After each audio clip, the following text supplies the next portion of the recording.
أعوذ بالله من الشيطان الرجيم. بسم الله الرحمن الرحيم. تلك الرسل فضلنا بعضهم على بعض منهم من كلم الله ورفع بعضهم درجات وآتينا عيسى ابن مريم البينات وأيدناه بروح القدس ولو شاء الله ما اقتتل الذين من بعدهم من بعد ما جاءتهم البينات ولكن اختلفوا فمنهم من آمن ومنهم من كفر ولو شاء الله ما اقتتلوا ولكن الله يفعل ما يريد. يا أيها الذين آمنوا أنفقوا مما رزقناكم من قبل أن يأتي يوم لا بيع فيه ولا خلة ولا شفاعة والكافرون هم الظالمون. الله لا إله إلا هو الحي القيوم لا تأخذه سنة ولا نوم له ما في السماوات وما في الأرض من ذا الذي يشفع عنده إلا بإذنه يعلم ما بين أيديهم وما خلفهم ولا يحيطون بشيء من علمه إلا بما شاء وسع كرسيه السماوات والأرض ولا يؤوده حفظهما وهو العلي العظيم. لا إكراه في الدين قد تبين الرشد من الغي فمن يكفر بالطاغوت ويؤمن بالله فقد استمسك بالعروة الوثقى لا انفصام لها والله سميع عليم. الله ولي الذين آمنوا يخرجهم من الظلمات إلى النور والذين كفروا أولياؤهم الطاغوت يخرجونهم من النور إلى الظلمات أولئك أصحاب النار هم فيها خالدون. ألم تر إلى الذي حاج إبراهيم في ربه أن آتاه الله الملك إذ قال إبراهيم ربي الذي يحيي ويميت قال أنا أحيي وأميت قال إبراهيم فإن الله يأتي بالشمس من المشرق فأت بها من المغرب فبهت الذي كفر والله لا يهدي القوم الظالمين. أو كالذي مر على قرية وهي خاوية على عروشها قال أن يحيي هذه الله بعد موتها فأماته الله 100 عام ثم بعثه قال كم لبثت قال لبثت يوما أو بعض يوم قال بل لبثت 100 عام فانظر إلى طعامك وشرابك لم يتسنه وانظر إلى حمارك ولنجعلك آية للناس وانظر إلى العظام كيف ننشزها ثم نكسوها لحما فلما تبين له قال أعلم أن الله على كل شيء قدير. وإذ قال إبراهيم رب أرني كيف تحيي الموتى قال أولم تؤمن قال بلى ولكن ليطمئن قلبي قال فخذ 4 من الطير فصرهن إليك ثم اجعل على كل جبل منهن جزءا ثم ادعوهن يأتينك سعيا واعلم أن الله عزيز حكيم. مثل الذين ينفقون أموالهم في سبيل الله كمثل حبة أنبتت 7 سنابل في كل سنبلة 100 حبة والله يضاعف لمن يشاء والله واسع عليم. الذين ينفقون أموالهم في سبيل الله ثم لا يتبعون ما أنفقوا منا ولا أذى لهم أجرهم عند ربهم ولا خوف عليهم ولا هم يحزنون. قول معروف ومغفرة خير من صدقة يتبعها أذى والله غني حليم. يا أيها الذين آمنوا لا تبطلوا صدقاتكم بالمن والأذى كالذي ينفق ماله رئاء الناس ولا يؤمن بالله واليوم الآخر فمثله كمثل صفوان عليه تراب فأصابه وابل فتركه صلدا لا يقدرون على شيء مما كسبوا والله لا يهدي القوم الكافرين. ومثل الذين ينفقون أموالهم ابتغاء مرضات الله وتثبيتا من أنفسهم كمثل جنة بربوة أصابها وابل فآتت أكلها ضعفين فإن لم يصبها وابل فطل والله بما تعملون بصير. أيود أحدكم أن تكون له جنة من نخيل وأعناب تجري من تحتها الأنهار له فيها من كل الثمرات وأصابه الكبر وله ذرية ضعفاء فأصابها إعصار فيه نار فاحترقت كذلك يبين الله لكم الآيات لعلكم تتفكرون. يا أيها الذين آمنوا أنفقوا من طيبات ما كسبتم ومما أخرجنا لكم من الأرض ولا تيمموا الخبيث منه تنفقون ولستم بآخذه إلا أن تغمضوا فيه واعلموا أن الله غني حميد. الشيطان يعدكم الفقر ويأمركم بالفحشاء والله يعدكم مغفرة منه وفضلا والله واسع عليم. يؤتي الحكمة من يشاء ومن يؤت الحكمة فقد أوتي خيرا كثيرا وما يذكر إلا أولو الألباب. وما أنفقتم من نفقة أو نذرتم من نذر فإن الله يعلمه وما للظالمين من أنصار. إن تبدوا الصدقات فنعما هي وإن تخفوها وتؤتوها الفقراء فهو خير لكم ويكفر عنكم من سيئاتكم والله بما تعملون خبير. ليس عليك هداهم ولكن الله يهدي من يشاء وما تنفقوا من خير فلأنفسكم وما تنفقون إلا ابتغاء وجه الله وما تنفقوا من خير يوفى إليكم وأنتم لا تظلمون. للفقراء الذين أحصروا في سبيل الله لا يستطيعون ضربا في الأرض يحسبهم الجاهل أغنياء من التعفف تعرفهم بسيماهم لا يسألون الناس إلحافا وما تنفقوا من خير فإن الله به عليم. الذين ينفقون أموالهم بالليل والنهار سرا وعلانية فلهم أجرهم عند ربهم ولا خوف عليهم ولا هم يحزنون.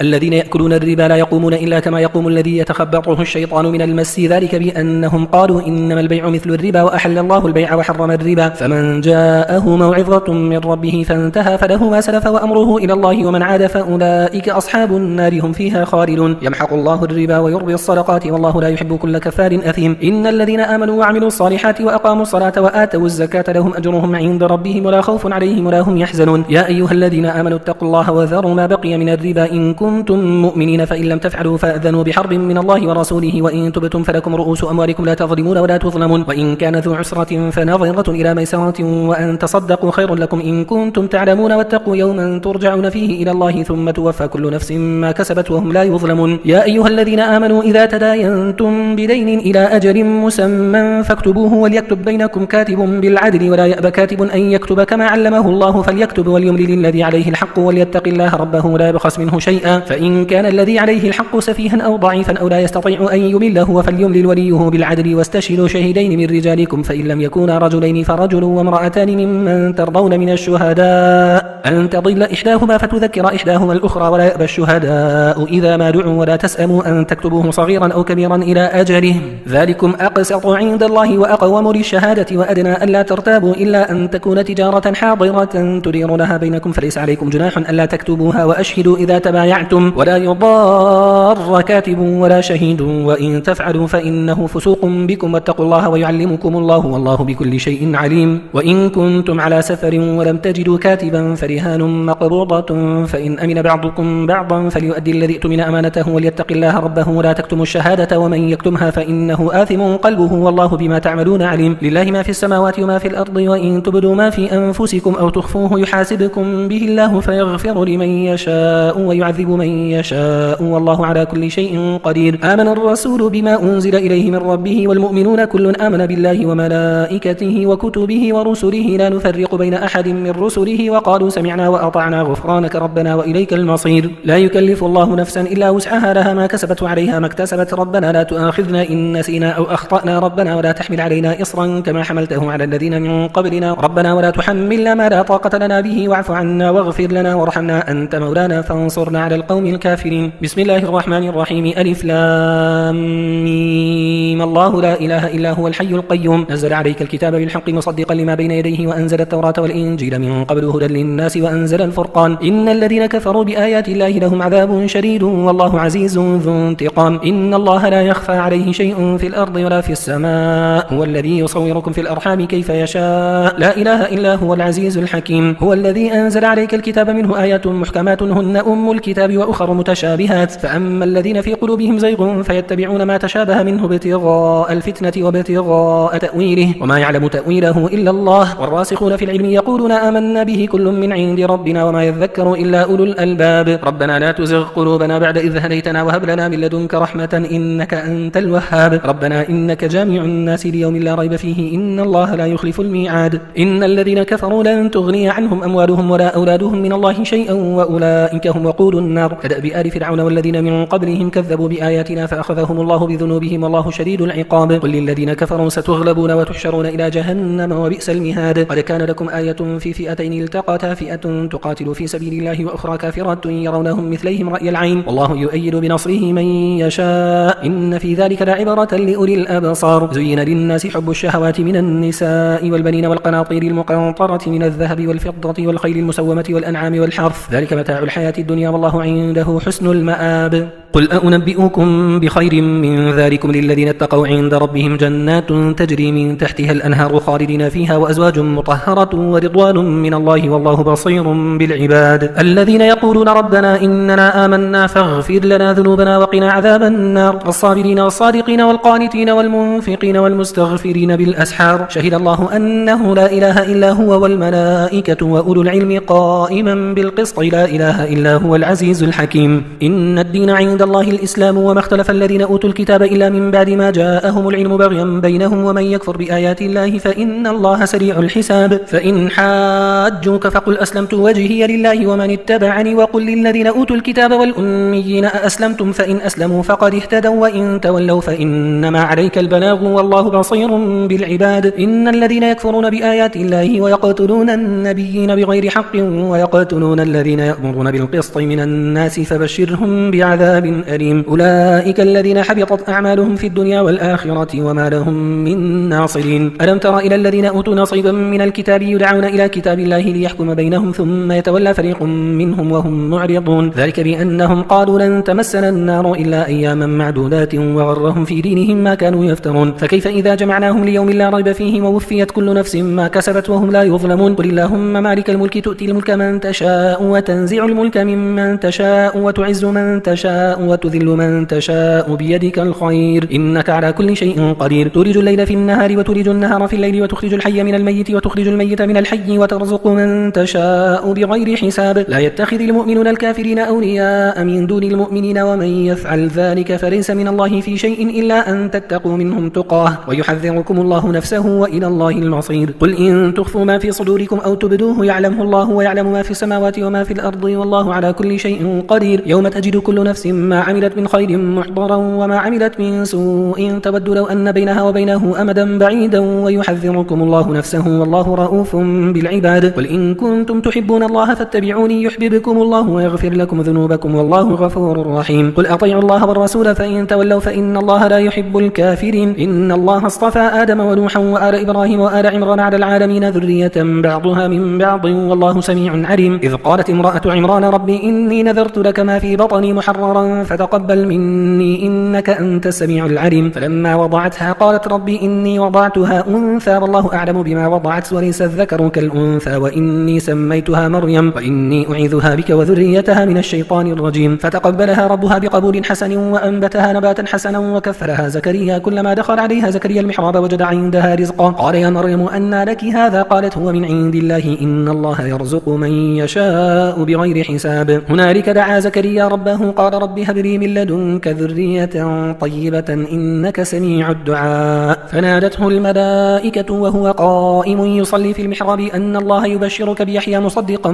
بكلمة من الله وسيدا وحصورا ونبيا من الصالحين. قال ربي أنى يكون لي غلام وقد بلغني الكبر وامرأتي عاقر قال كذلك الله يفعل ما يشاء. قال رب اجعل لي آية قال آيتك ألا تكلم الناس 3 أيام إلا رمزا واذكر ربك كثيرا وسبح بالعشي والإبكار. وإذ قالت الملائكة يا مريم إن الله اصطفاك وطهرك واصطفاك على نساء العالمين يا مريم اقنتي لربك واسجدي واركعي مع الراكعين ذلك من أنباء الغيب نوحيه إليك وما كنت لديهم إذ يلقون أقلامهم أيهم يكفل مريم وما كنت لديهم إذ يختصمون. إذ قالت الملائكة يا مريم إن الله يبشرك بكلمة منه اسمه المسيح عيسى بن مريم وجيها في الدنيا والآخرة ومن المقربين ويكلم الناس في المهد وكهلا ومن الصالحين. قالت ربي أنى يكون لي ولد ولم يمسسني بشر قال كذلك الله يخلق ما يشاء إذا قضى أمرا فإنما يقول له كن فيكون. ويعلمه الكتاب والحكمة والتوراة والإنجيل ورسولا إلى بني إسرائيل أني قد جئتكم بآية من ربكم أني أخلق لكم من الطين كهيئة الطير فأنفخ فيه فيكون طيرا بإذن الله وأبرئ الأكمه والأبرص وأحيي الموتى بإذن الله وأنبئكم بما تأكلون وما تدخرون في بيوتكم إن في ذلك لآية لكم إن كنتم مؤمنين. ومصدقا لما بين يدي من التوراة ولأحل لكم بعض الذي حرم عليكم وجئتكم بآية من ربكم فاتقوا الله وأطيعون إن الله ربي وربكم فاعبدوه هذا صراط مستقيم. فلما أحس عيسى منهم الكفر قال من أنصاري إلى الله قال الحواريون نحن أنصار الله آمنا بالله واشهد بأننا مسلمون. ربنا آمنا بما أنزلت واتبعنا الرسول فاكتبنا مع الشاهدين ومكروا ومكر الله والله خير الماكرين. إذ قال الله يا عيسى إني متوفيك ورافعك إلي ومطهرك من الذين كفروا وجاعل الذين اتبعوك فوق الذين كفروا إلى يوم القيامة ثم إلي مرجعكم فأحكم بينكم فيما كنتم فيه تختلفون. فأما الذين كفروا فأعذبهم عذابا شديدا في الدنيا والآخرة وما لهم من ناصرين. وأما الذين آمنوا وعملوا الصالحات فيوفيهم أجورهم والله لا يحب الظالمين. ذلك نتلوه عليك من الآيات والذكر الحكيم. إن مثل عيسى عند الله كمثل آدم خلقه من تراب ثم قال له كن فيكون. الحق من ربك فلا تكن من الممترين. فمن حاجك فيه من بعد ما جاءك من العلم فقل تعالوا ندع أبناءنا وأبناءكم ونساءنا ونساءكم وأنفسنا وأنفسكم ثم نبتهل فنجعل لعنة الله على الكاذبين. إن هذا له القصص الحق وما من إله إلا الله وإن الله له العزيز الحكيم. فإن تولوا فإن الله عليم بالمفسدين. قل يا أهل الكتاب تعالوا إلى كلمة سواء بيننا وبينكم ألا نعبد إلا الله ولا نشرك به شيئا ولا يتخذ بعضنا بعضا أربابا من دون الله فإن تولوا فقولوا اشهدوا بأننا مسلمون. يا أهل الكتاب لم تحاجون في إبراهيم وما أنزلت التوراة والإنجيل إلا من بعده أفلا تعقلون. ها أنتم هؤلاء حاججتم فيما لكم به علم فلم تحاجون فيما ليس لكم به علم والله يعلم وأنتم وأنتم لا تعلمون ما كان إبراهيم يهوديا ولا نصرانيا ولكن كان حنيفا مسلما وما كان من المشركين إن أولى الناس بإبراهيم للذين اتبعوه وهذا النبي والذين آمنوا والله ولي المؤمنين ودت طائفة من أهل الكتاب لو يضلونكم وما يضلون إلا أنفسهم وما يشعرون يا أهل الكتاب لم تكفرون بآيات الله وأنتم تشهدون يا أهل الكتاب لم تلبسون الحق بالباطل وتكتمون الحق وأنتم تعلمون وقالت طائفة من أهل الكتاب آمنوا بالذي أنزل على الذين آمنوا وجه النهار واكفروا آخره لعلهم يرجعون ولا تؤمنوا إلا لمن تبع دينكم قل إن الهدى هدى الله أن يؤتى أحد مثل ما أوتيتم أو يحاجوكم عند ربكم قل إن الفضل بيد الله يؤتيه من يشاء والله واسع عليم أختص برحمته من يشاء والله ذو الفضل العظيم ومن أهل الكتاب من إن تأمنه بقنطار يؤديه إليك ومنهم من إن تأمنه بدينار لا يؤديه إليك إلا ما دمت عليه قائما ذلك بأنهم قالوا ليس علينا في الأميين سبيل ويقولون على الله الكذب وهم يعلمون بلى من أوفى بعهده واتقى فإن الله يحب المتقين إن الذين يشترون بعهد الله وإيمانهم ثمنا قليلا أولئك لا خلاق لهم في الآخرة ولا يكلمهم الله ولا ينظر إليهم يوم القيامة ولا يزكيهم ولهم عذاب أليم وإن منهم لفريقا يلوون ألسنتهم بالكتاب لتحسبوه من الكتاب وما هو من الكتاب ويقولون هو من عند الله وما هو من عند الله ويقولون على الله الكذب وهم يعلمون ما كان لبشر أن